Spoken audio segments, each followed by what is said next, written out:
In today's GovTalk, I'm talking to Esteve Almirall, and he's a very exciting person to talk to because he brings in a lot of knowledge and a lot of different perspectives. Esteve is professor at the ESAD University in Barcelona, where he heads the Center for Innovation in Cities.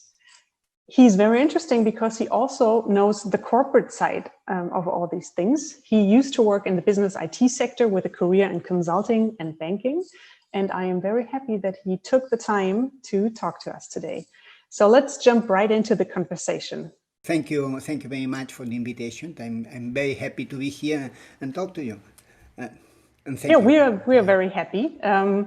And today I would like to talk to you about the use of data within government for innovation. So, and of course, especially about Barcelona, because you're in Barcelona right now, as I take it.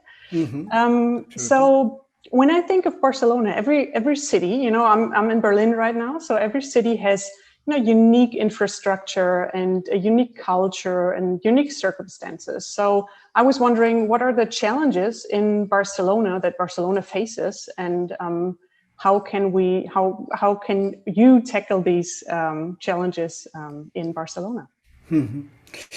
Well, I think when we talk about citizen data, you have kind of several lines to talk. One line is the use of data coming from sensors and coming from typical applications. The typical one is mobility, and the typical example would be City Brain in China from Alibaba, or the equivalent for IBM and so on. Well, data is used a lot and is used in a very intelligent way, but it's prepackaged in a package in a software that already manage all this data. And well, in some cities exist, but I think in every city you have a mobility system or equivalent. You have in mobility, you have in parks, you have in many places. So this is one side. The other side has been the experiment of open data, the possibility of opening the data to all citizens, hoping that this will bring new applications, new apps coming from citizens, from business, and so on. Probably this started like almost 15 years ago or 13 years ago, and it has been the long term, but probably this didn't succeed very well. I mean, the reality is we don't have in any city in the world lots of apps coming from this data. Many times this data is being used for communication, from the internal communication of agencies, of government agencies, that seems that they don't manage very well to communicate with normal ways, and they use this open data, which is good. It's nothing wrong about it, absolutely.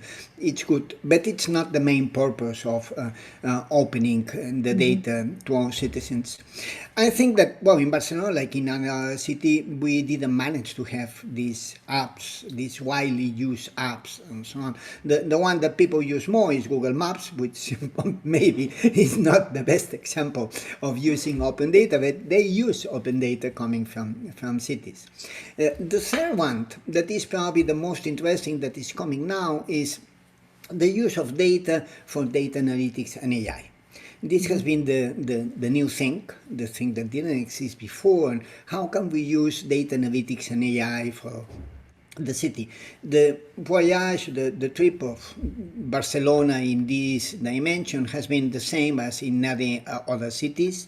Barcelona, kind of 4 or 5 years ago, put in place an agency for data analytics inside the city, and have a head of data analytics inside the city, and so on, same as New York did, or San Francisco did, or many other cities, Amsterdam, London, I guess Berlin too has one, and so on. In the case of Barcelona, was the people coming from the statistics department, so it was not completely new. It was kind of a retrofit of the existing department of the city, adjusting it with also new people, but that's it.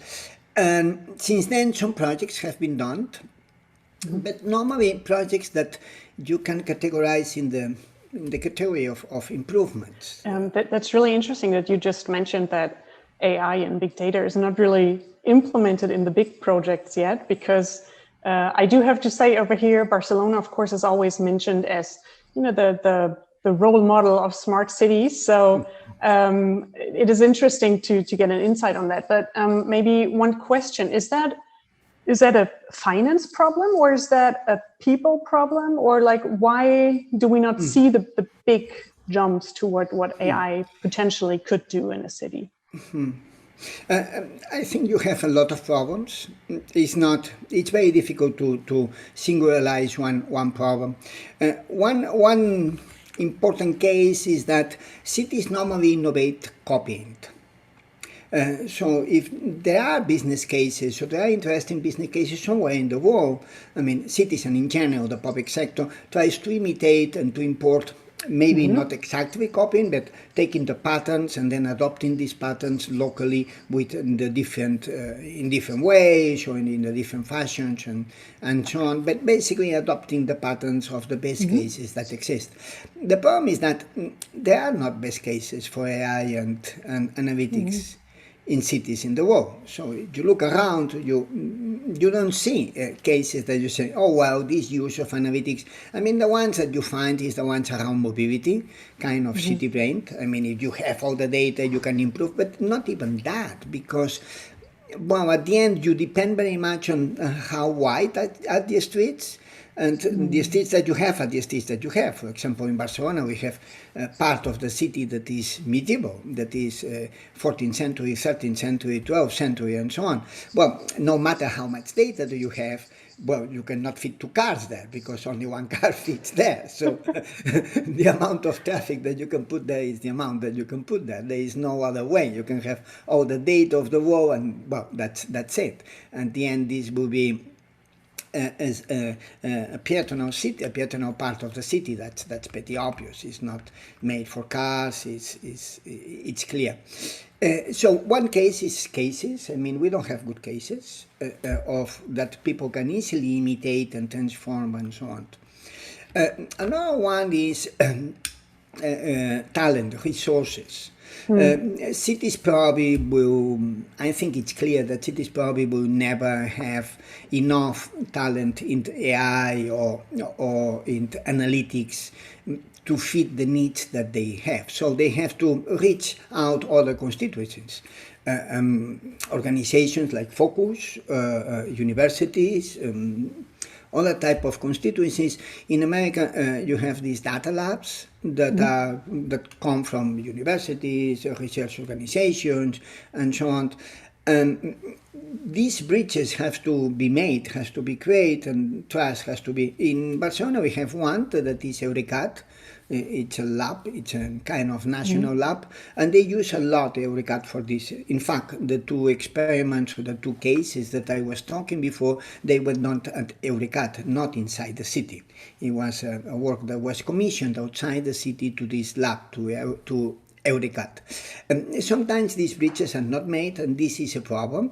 This idea of open innovation, of taking the boundaries of the city apart and reaching out other parts of the city, this is so basic for AI, and cities cannot. I mean, if for big companies it's difficult to catch up with the advances in AI and artificial intelligence and data analytics and so on, for cities it's almost impossible, even if you are a big city. So this is another thing.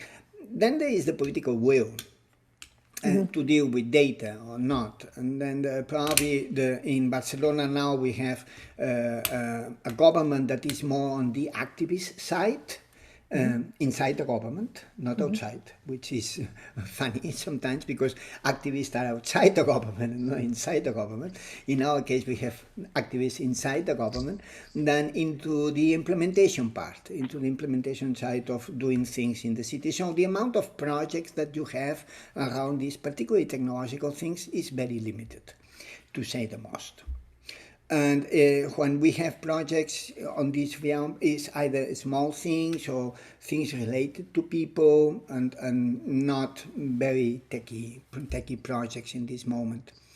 I think these are the three trends that have to come together. They are related. You have synergies between the trends. Without best cases that can be implemented everywhere, it's difficult that you have the attention of the top level government in cities to create bridges and to create a stable relation and so on. But I think that yes, we have a gap between these high expectations and realities and the implementation of these realities in AI and analytics everywhere, and Barcelona is not an exception.